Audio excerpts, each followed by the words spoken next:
నేను మా నియోజకవర్గంలో ఈ సారీ డిస్ట్రిబ్యూషన్ చేయడం జరిగింది.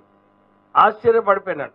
ఇంత మంచి చీరలు మన కాంగ్రెస్ ప్రభుత్వం వచ్చిన తర్వాత మీ అందరికీ కూడా ఈరోజు డిస్ట్రిబ్యూట్ చేయబోతున్నారు.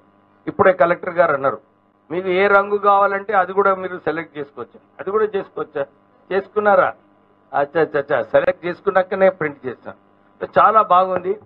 పొద్దున మా సత్యమని అడిగింది, ఎక్కడ పోతున్నావు అంటే నేను ఇట్లా సారీ డిస్ట్రిబ్యూషన్కి పోతున్నానని చెప్పి ఆమెకు చెప్పిన.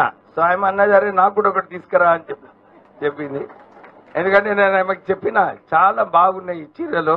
ఇంతకుముందు ఇచ్చిన ప్రభుత్వం 200 రూపాయలట కాదు, ఇది మన తెలంగాణ పద్మశాలీలు ఏదైతే కుట్టినరో ఈ మొత్తం సిరిసిల్ల కరీంనగర్లో ఇక్కడ మన తెలంగాణలోనే ఈ చీరలు కుట్టించిన చీరలు అన్నమాట.